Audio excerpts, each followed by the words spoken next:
안녕하세요. 저는 30대 중반의 돌싱이에요. 제가 이렇게 사연글을 작성하게 된 건 기가 막히고 욕도 나오는 제 이혼 과정 때문인데요.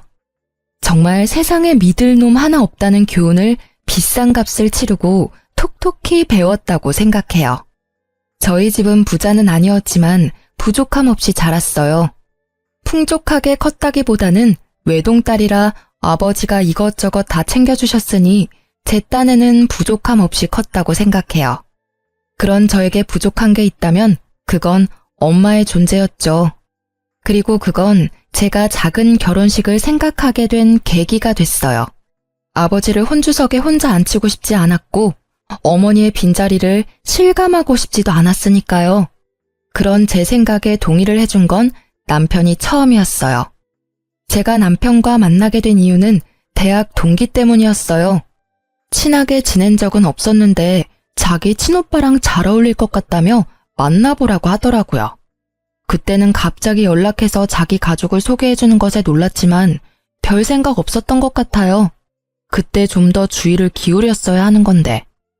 어쨌든 그렇게 동창의 소개로 그녀의 오빠를 만나게 됐고 우리가 같은 회사에서 일한다는 우연이 겹치며 저희 사이는 마치 운명 같은 것이 있다고 믿게 됐어요. 비밀리에 사내 커플이 되어 만나는 건 무척 재미있었어요. 그리고 그 사람은 저처럼 작은 결혼식이라는 것에 크게 공감해 주었고 자기도 원한다면 그런 작고 아기자기한 결혼식을 하고 싶다고 했죠. 그렇게 가까워진 저희는 결혼을 하게 됐어요. 가족들과 친구들만 불러서 소박하게 한 결혼. 시댁 식구들도 너무나 좋아해줬어요. 우리는 축의금 같은 건 필요 없다. 이렇게 프라이빗하게 하니 너희한테 집중할 수 있어서 좋다. 그런 이야기를 시모가 했죠. 그 당시 제가 시댁에 받은 인상은 이런 푸근함과 이상할 정도로 허세와 허영이 있다는 점이었어요.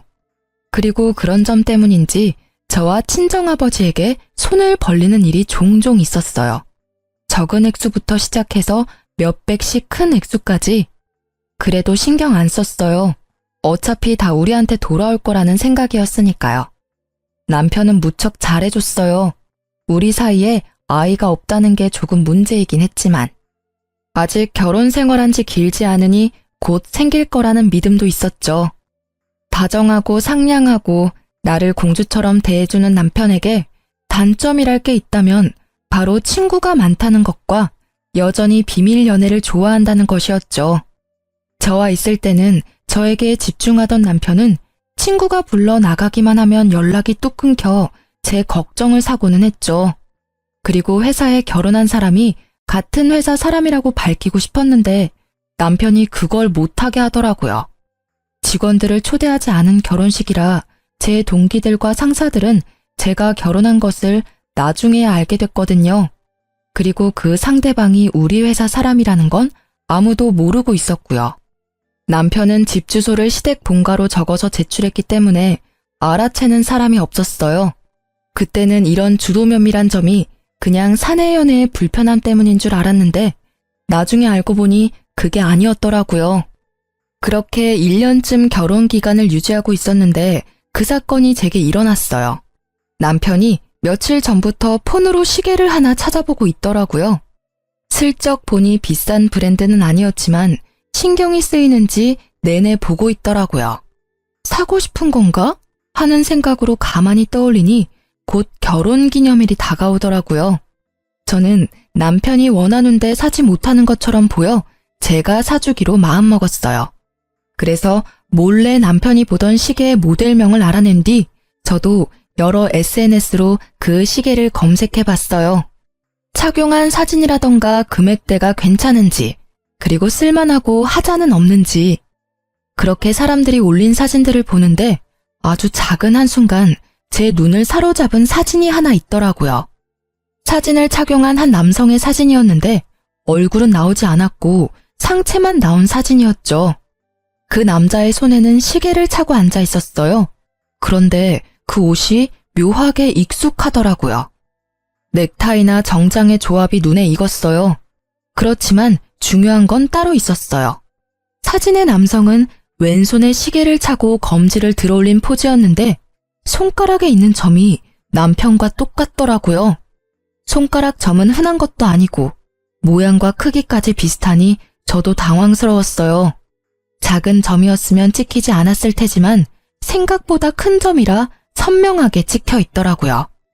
저는 순간 당황해서 그 사진을 올린 게시자의 SNS를 타고 들어갔어요. 그런데 사진 아래 적힌 문구가 더 신경 쓰였어요. 사랑하는 사람, 내 사람. 이 게시자의 다른 사진을 뒤져봤지만 크게 건질 게 없더라고요. 사람이 나온 건 딱 그 사진뿐이었으니까요. 일단 그 사진을 캡처해서 몇 번이고 뜯어봤어요. 이게 진짜 남편일까 하는 생각이 들었죠. 아닐 거야 하는 마음이 더 컸어요. 이 시계가 남편에게는 없어 남편은 가지고 싶어서 찾고 있는데 착용 컷이라니 아니겠지 하는 제 생각은 그날 저녁 여지없이 흔들렸어요. 남편이 그 시계와 똑같은 시계를 왼쪽 손목에 차고 왔더라고요. 여보, 그거 처음 보는 시계인데? 예쁘다. 얼마 주고 샀어? 이거 친구가 선물로 사준 거야. 저번에 생일 때 못 만나서 못 줬다고 이제야 나한테 선물로 주더라고. 어때? 괜찮아? 예쁘네. 근데 이거 언제 받은 거야? 어제까지는 안 보이던데. 3일 전에 받았어. 나 약속 있어서 나갔잖아. 그때 친구가 줬어. 3일 전.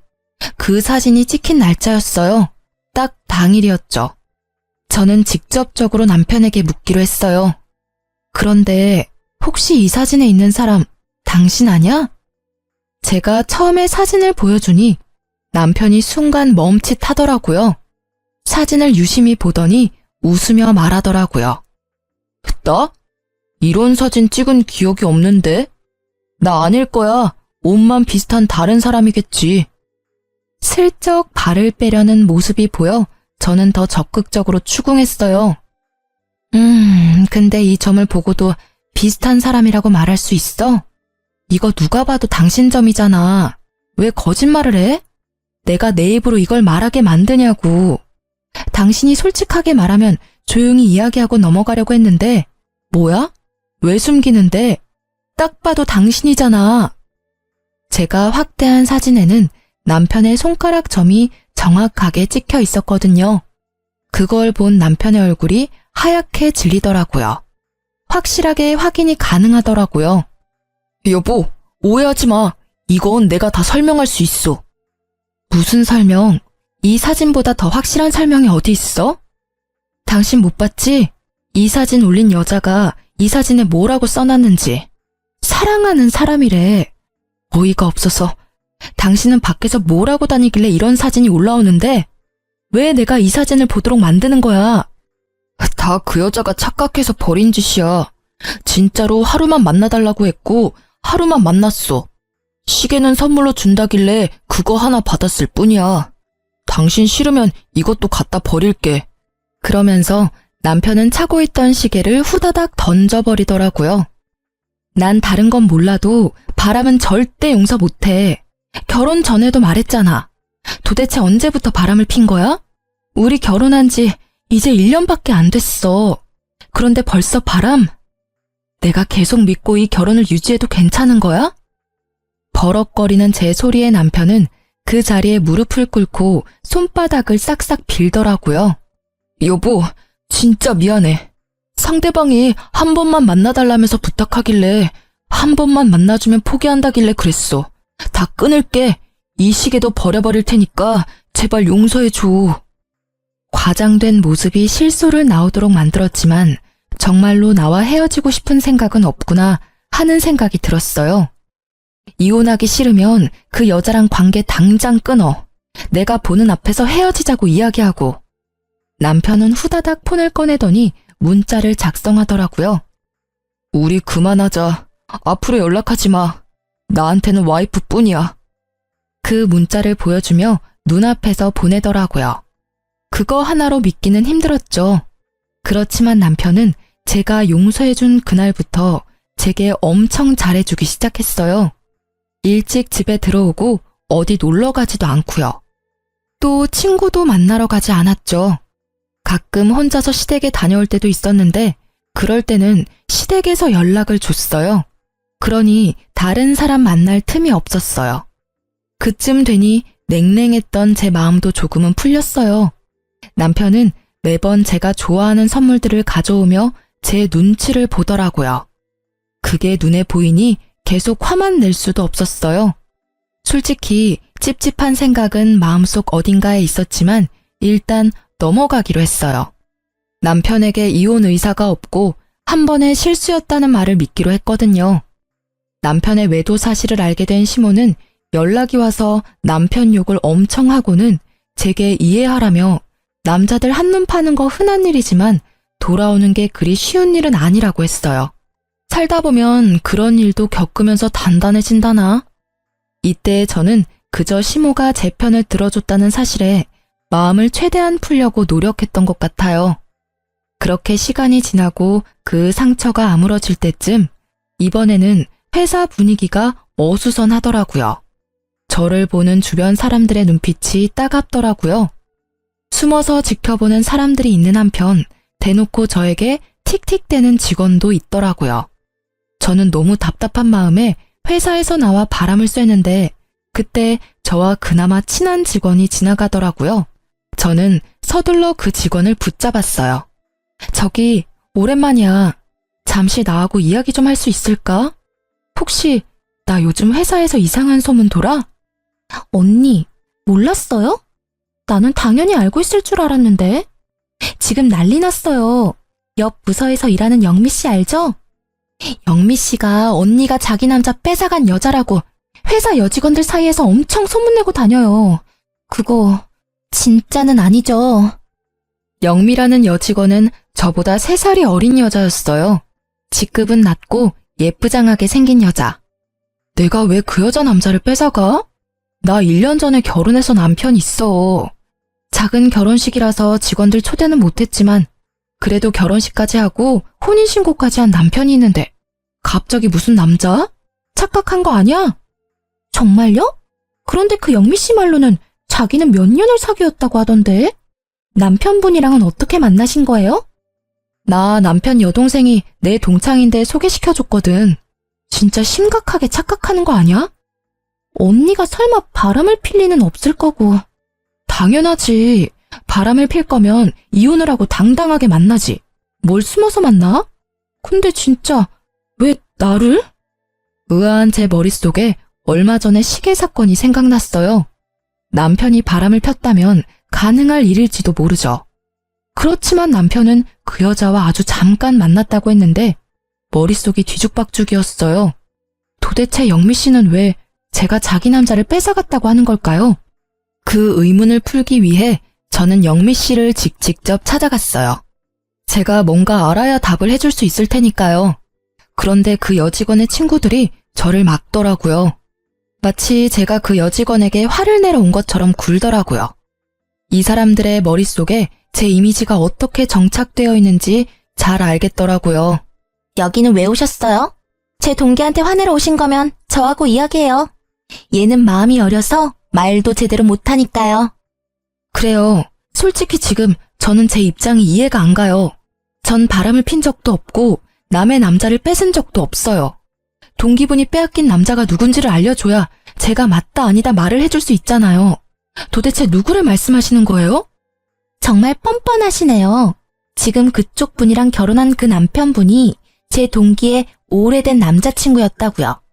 갑자기 튀어나와서 돈으로 남자를 꼬시고는 두 사람 강제로 불륜처럼 만들었다면서요? 어떻게 순수하게 사랑하는 한 커플을 순식간에 불륜으로 만들 수가 있어요? 그러니까 두 사람이 사귀고 있는데 제가 끼어들어서 지금 제 남편을 빼앗았다는 말인가요? 그런데 그 말이 이상한 게 먼저 만났고 서로 좋아하면 결혼을 했으면 되잖아요. 그럼 제가 유부남을 꼬실 일은 없었을 텐데요. 저는 분명히 미혼이라는 제 남편을 남편의 여동생인 제 동창에게 소개받았거든요. 그건 그쪽의 일방적인 주장이잖아요. 유부남을 꼬신 건 아니지만 남의 남자 꼬신 건 맞는 말이잖아요. 그리고 가해자가 이렇게 피해자 찾아오는 거 문제 있다고 생각하거든요. 뒤쪽에 다른 동료들에게 보호받고 있는 영미라는 직원은 쪼그려 앉아 다른 사람의 품 안에서 부들부들 떨고 있더라고요. 이 여직원은 자기가 피해자고 저는 가해자라는 프레임을 이미 확실하게 만들어뒀더라고요. 기가 찬 제가 더 이야기를 하고 싶었지만 상황이 좋지 않아 포기했어요. 그리고 집에 돌아와 남편에게 물어보기로 했죠. 당신 도대체 뭘 하고 다니는 거야? 회사에 이상한 소문 퍼진 거 알고는 있어? 내가 왜 남의 남자를 빼앗은 파렴치한 여자가 되어 있는 건데 설명 좀 해봐. 그 여자가 지금 자기가 피해자라고 완전 나를 천하의 나쁜 년으로 만들었다고. 갑자기 무슨 소리야? 나 그때 헤어졌어. 난 모르는 일이야. 정말로 몰랐어? 그런 소문이 회사에 지금... 됐고, 그 여자는 당신이랑 꽤 오랫동안 사귀었다는데 그 말은 어느 쪽이 진짜야? 오래 사귀었다고? 아니야, 절대로 그럴 일 없어. 정말로 며칠뿐이었다니까. 그리고 진짜 깔끔하게 헤어졌어. 상대방이 헤어진 거 앙심 품고 그런 짓 저질렀나 본데? 남편의 말에 저도 그 여자가 이상한 사람이라고 생각했어요. 헤어지자고 해서 앙심을 품었다고요. 그런데 그 다음날 그 상간녀에게서 연락이 왔어요. 무척이나 당당하게 만나자고 하더군요. 저는 상간녀가 나오라는 곳으로 나갔어요. 다리를 척 꼬고 앉아있는 모습이 너무도 당당해서 저는 말문이 막혔어요. 드디어 저랑 이야기할 마음이 들었나요? 이렇게 불러내다니 의외네요. 회사에서는 그렇게 부들부들 떨고 있더니. 그때는 놀라서 그랬죠. 제가 보자고 한 이유는 간단해요. 그 남자랑 헤어져줘요. 그는 여전히 저를 사랑하고 당신하고는 돈 때문에 결혼한다고 했거든요. 빨리 이혼하고 저와 만나고 싶다고 하기도 했고요. 만약 헤어져주면 최소한 당신 이야기는 더 이상 퍼지지 않도록 해줄게요. 이미 퍼졌는데 더 이상 퍼지지 않도록 해준다는 건 큰 의미 없는 거 아시죠? 솔직히 저는 아직까지는 남편 말을 믿어요. 당신과 헤어졌다고 하더라고요. 최근까지 딴짓도 안 했고 당신 만나러 갈 시간도 없었어요. 아, 그거요? 혼자 시댁 자주 가지 않았어요? 그러고서 저한테 온 거예요.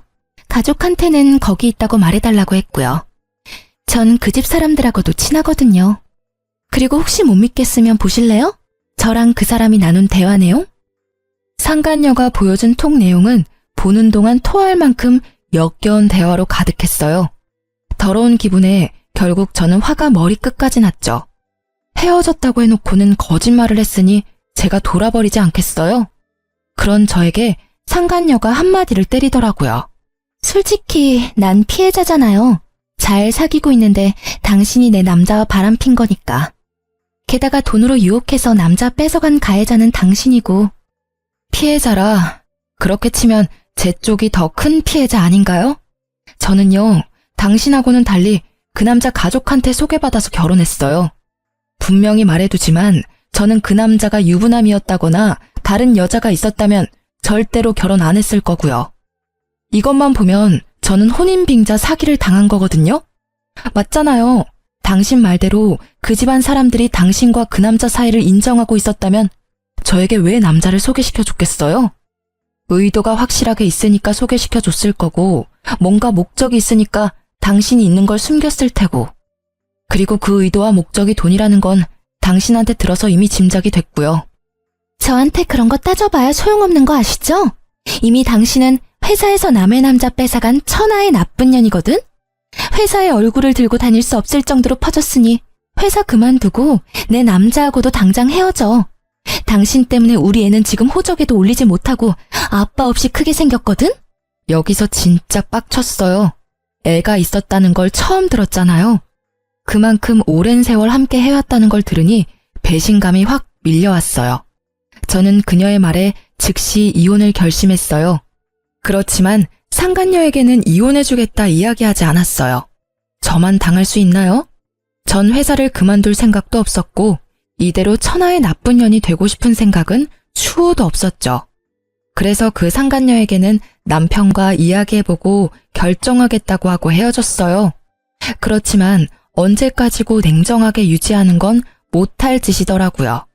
그래서 시댁으로 찾아가서 한바탕 했어요. 다들 알고 계셨죠? 여자 있는 거. 심지어 애 있는 것도 아시면서 저하고 이 남자 결혼시킨 거죠? 이 혼인은 무효고 당장 이혼할 거예요. 그리고 이 집안 사람들 싹 다 고소할 거예요. 아가, 제발 다시 한번 생각해보면 안 되겠니? 이혼은 안 된단다. 그 여자는 멀리 보내마. 절대로 네 눈앞에 띄게 하지 않을 거야. 두 사람을 억지로 갈라놓는 한이 있더라도 너희는 헤어지면 안 돼. 도대체 무슨 생각들을 하셨던 거예요? 여기 있는 사람들 전부 한통속이에요? 처음부터 나한테 의도적으로 접근한 거냐고요. 어쩐지 몇십만 원부터 몇백만 원까지 돈 빌려달라고 할 때부터 내가 알아봤어야 했는데 그 여자 한 말 중에 틀린 말이 없네요. 돈 때문이라더니 내가 미쳤지. 여보, 정말로 이혼은 안 돼. 그 여자랑 진짜 깨끗하게 헤어질게. 그리고 애도 어차피 호적에 안 올렸으니까 난 깔끔하잖아. 그러니까 제발. 깔끔 같은 정신 나간 소리를 하는 남편을 보며 저는 버럭할 수밖에 없었어요. 당신한테 제일 짜증나. 당신 헤어졌다고 해놓고 오늘 아침에 그 여자한테 보낸 톡에도 사랑한다고 적어보냈더라. 그리고 시댁에 간다고 한 날 빠짐없이 그 여자 집에 갔었다며?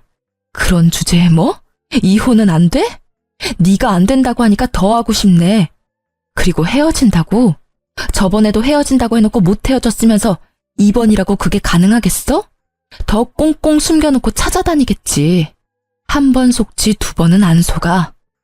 결국 저는 저를 붙잡는 망할 놈의 집안 사람들을 다 뿌리치고 얼른 짐 싸서 친정으로 돌아오게 됐어요. 친정으로 돌아온 저는 진짜 미쳐버릴 것 같았어요. 머릿속에는 배신당했다는 생각으로 가득했고 비참함과 상처 입은 자존심 때문에 온통 복수하고 싶은 생각뿐이었어요. 두년 놈들과 그 가족들에게까지요.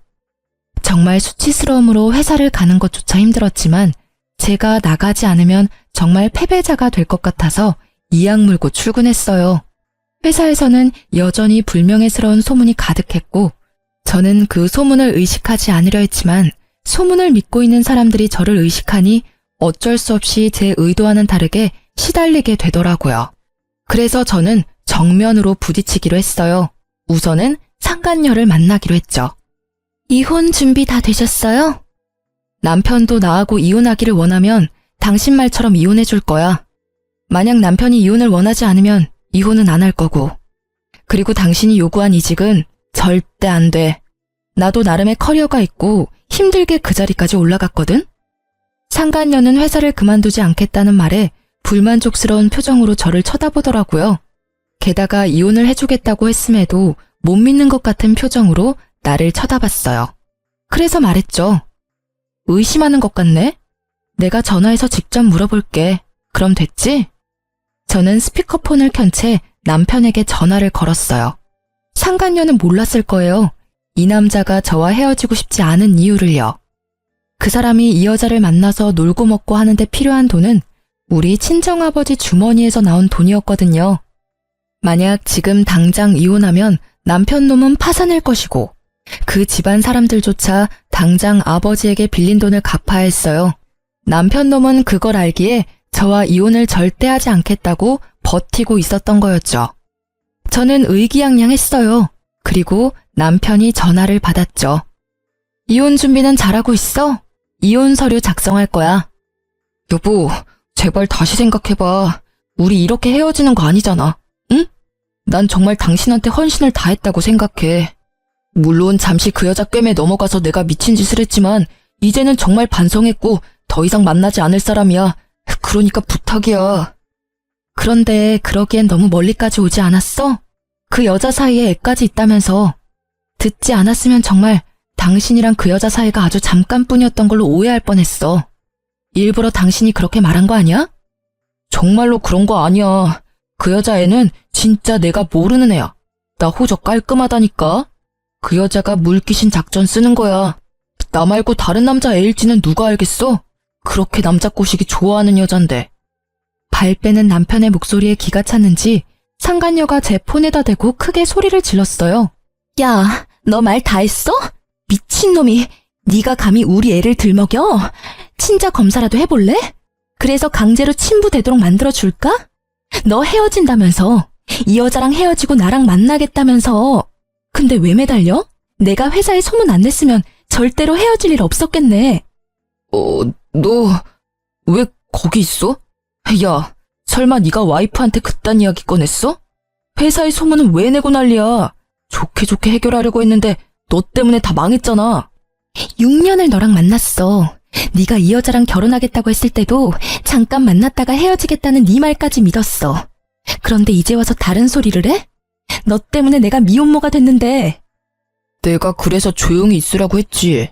왜 들쑤셔가지고 이렇게 일을 복잡하게 만들었냐고. 6년 참은 김에 좀 더 참지 그랬어. 사람이 왜 이렇게 생각이 없어? 내가 만나주는 것만으로도 다행으로 생각해야 하는 주제에. 뭐? 생각이 없는 건 너겠지. 난 내 자식, 아빠 없는 애로 만들기 싫으니까.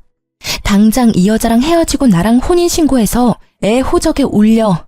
만약 안 하면 당신이 무슨 짓 했는지 회사에 다 떠벌릴 테니까. 둘이서 참 흥미롭게 싸우고 있더라고요. 저와 이혼하기를 거부하는 남편과 제가 이혼하기를 바라는 상간녀의 싸움이요. 듣고 있자니 남편은 계속 저를 속이려 했고 상간녀는 남편의 뜻인 것처럼 저와 이혼하기를 바랬더라고요.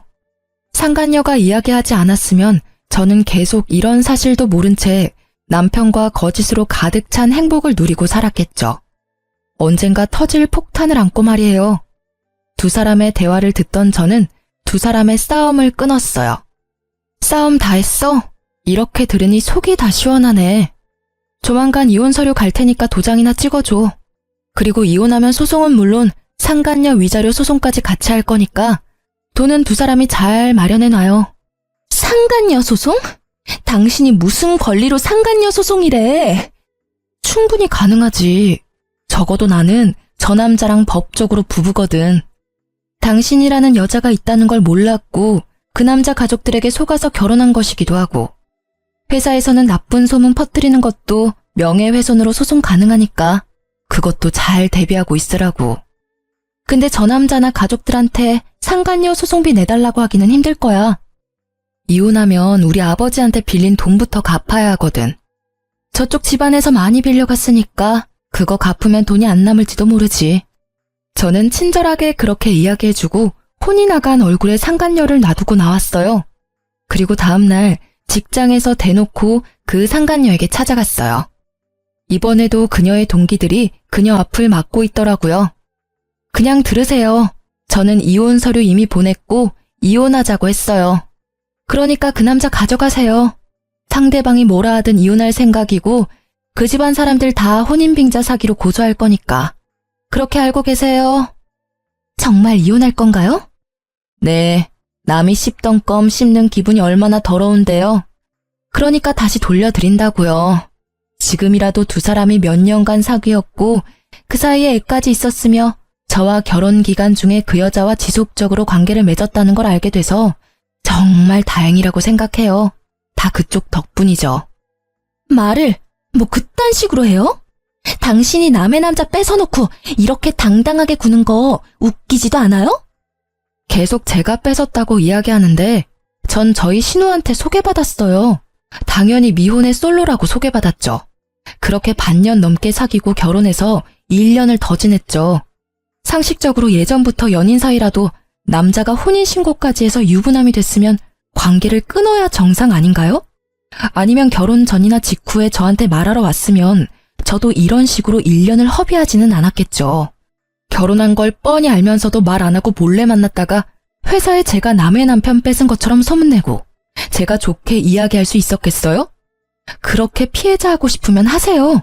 저라면 자존심 상해서 피해자는 못할 것 같은데. 확실하게 법의 심판을 받게 해드릴 거니까 기대하세요. 우선은 상간녀 소송부터니까 잘 준비하세요. 제 말에 당황한 건 듣고 있던 동기들 쪽이었어요. 유부남인 걸 알았으면 헤어지거나 알게 된 즉시 이야기를 했어야 하는데 그걸 숨기고 만난 건 명백히 상간녀의 잘못이니까요. 그렇게 이야기하고 제자리로 돌아오니 제 책상에 무슨 꽃다발이 놓여 있더라고요. 제가 좋아하는 꽃이 가득한 걸 보니 누가 산 건지 짐작이 가더군요. 남편이 점심을 틈타 와서 기다리고 있더라고요. 여보, 기분 풀어. 우리가 얼마나 서로에게 충실했는지 잘 알잖아. 아무리 그래도 우리가 지내온 추억을 생각해서라도. 번지수 잘못 짚었어. 그 꽃 영미 씨 갖다 줘야지. 우리 이제 이혼할 거잖아. 나보다 더 오랫동안 만나온 상간녀가 있으면서 나한테 이러면 곤란한데? 이런 저희의 실랑이에 결국 그 상간녀도 등장했어요. 저는 상간녀를 보고는 남편에게 더 매몰차게 굴었어요. 우리 이미 이야기 끝났어.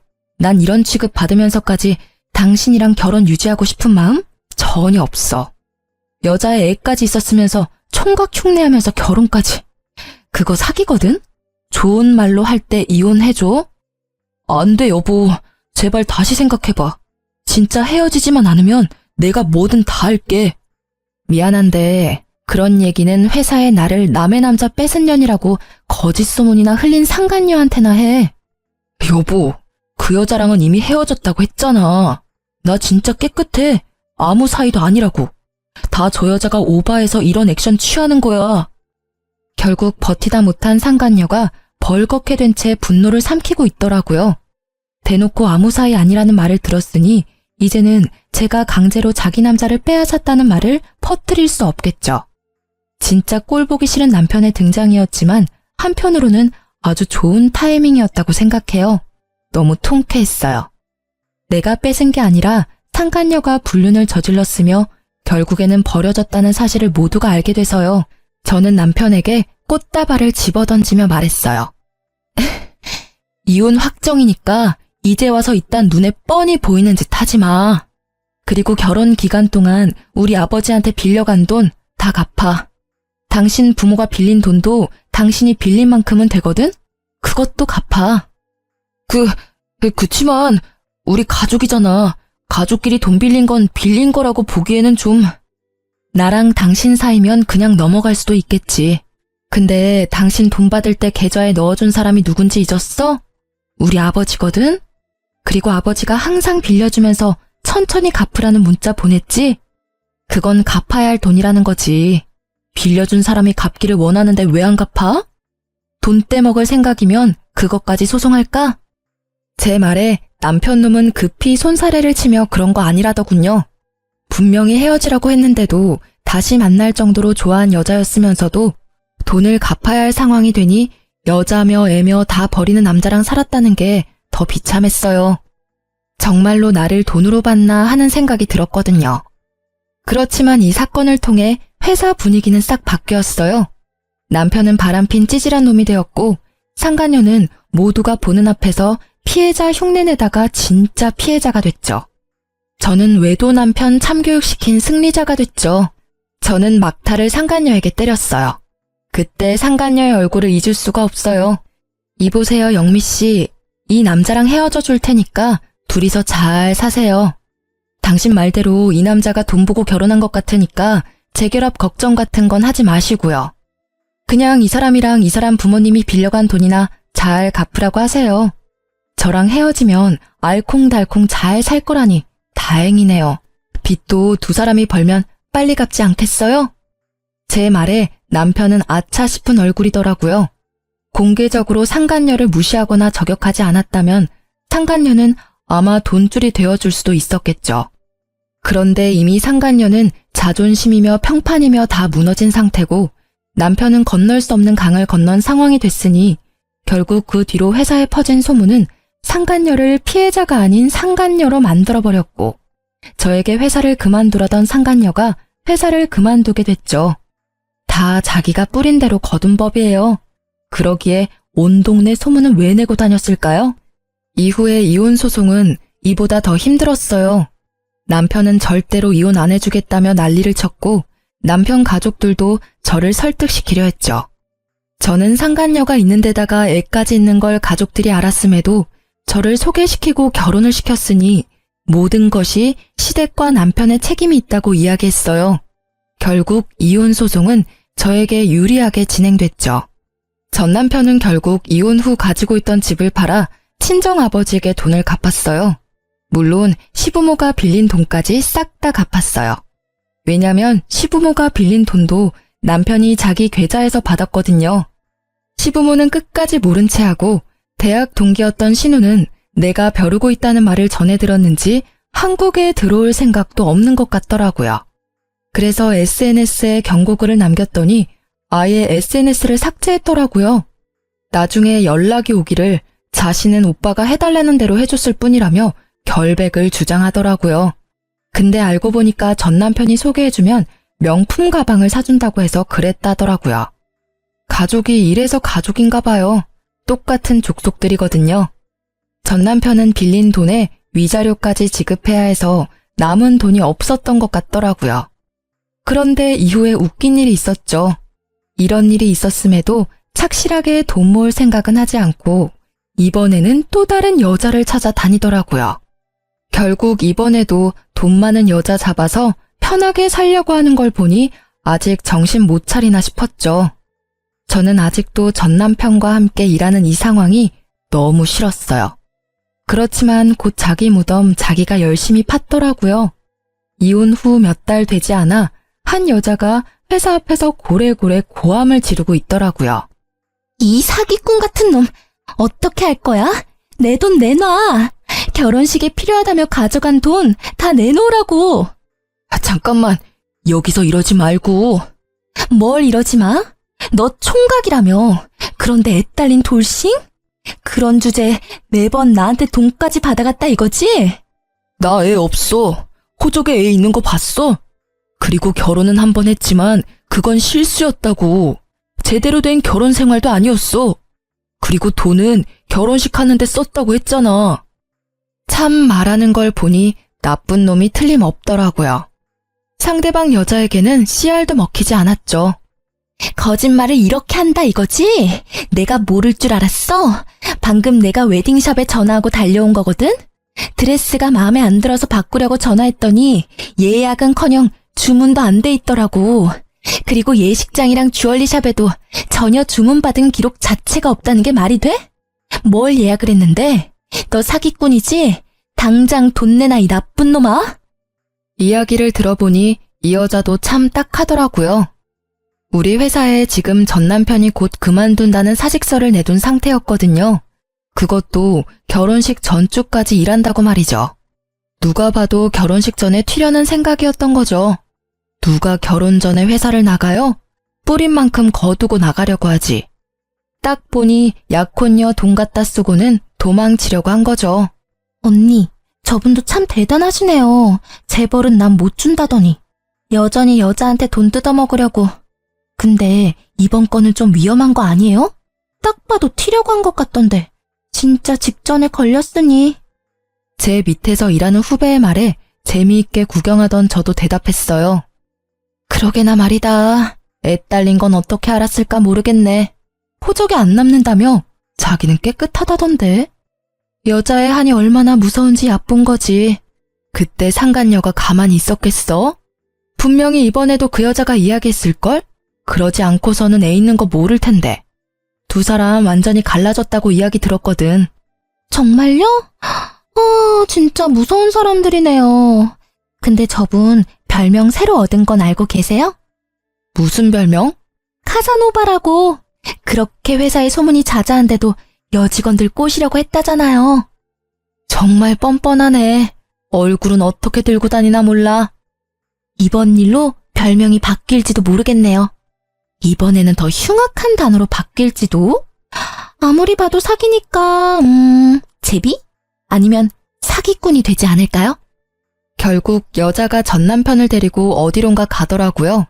알고 보니까 경찰서까지 가서 그 뒤로 조사차 여러 번 다녀오더라고요. 그리고 얼마 뒤 사직서를 냈던 전 남편이 사직서를 회수하고 싶다며 여기서 계속 일을 하고 싶다고 했대요. 그런데 회사에서는 이미 사직서 수리가 됐고 회사에서 이렇게 무리를 일으킨 사람을 데리고 있기 어려우니 다른 곳을 알아보라고 했다고 하더라고요. 그렇게 전 남편도 퇴사를 하게 됐어요. 그 뒤에 사람들이 제게 알려주기를 남편은 또 2달 만에 여자가 신고를 해서 퇴사 권고가 내려온 모양이더라고요. 저는 속이 다 후련했어요. 제 속을 타게 만든 두 사람이 다 퇴사했으니까요. 아직까지도 저는 그 두 사람으로 인한 트라우마에 시달려 혼자 지내고 있어요. 아버지가 이번엔 진짜 믿을 만한 사람을 소개시켜주겠다고 했지만 글쎄요. 이 정도로 당하고 나면 새로운 사람을 만난다는 게 무척 무섭고 어려운 일처럼 느껴지거든요. 제가 단순히 겁이 많은 것일 수도 있죠. 그렇지만 언젠가는 좋은 인연이 나타나지 않을까 하는 생각도 들긴 해요. 검증된 사람이라면 만나도 좋을 것 같다는 생각은 하지만 지금 당장은 아니라는 거죠. 눈 뜨고도 코 베인다는 말이 있잖아요. 저는 이번 이혼을 통해서 속이려는 놈 앞에서는 장사 없다는 걸 깨닫게 됐어요. 누가 이기겠어요? 작정하고 속이려는데. 어떤 사람들은 속아 넘어간 쪽이 잘못이라고 말하는 사람도 있지만 진짜 속이려고 작정한 사람들에게는 못 이겨요. 이 일 이후로 모든 일에 의심부터 하고 보는 의심병이 생긴 것도 어찌 보면 당연하죠. 어떠세요? 제 이혼 이야기를 들으니 욕이 나오시나요? 정말 회사 안에 소문이 파다하게 퍼졌을 때는 진짜 죽고 싶었는데 그래도 이렇게 수습이 되어서 다행이라고 생각해요. 물론 상처야 남았지만 그걸 알고 나서는 모두가 저에게 잘 대해주거든요. 은연중에 저를 비난했던 사람들이 제게 죄책감을 가지게 된 것인지도 모르죠. 그냥 모르는 척 그 호의를 받아들이고 있어요. 그 사람들도 그 상간녀의 꾀임에 빠진 거나 마찬가지니까요. 제 이야기를 들려드리는 건 돌다리도 두들겨보고 건너시라는 말을 해드리고 싶어서예요. 그리고 속았다고 자책하지 마시라는 것도요.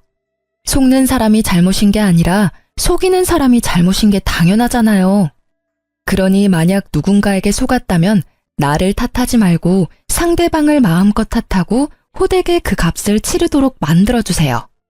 쓰다 보니 엄청 길어졌네요. 저의 이혼사 재미있었는지는 모르겠지만 읽어주셔서 감사합니다.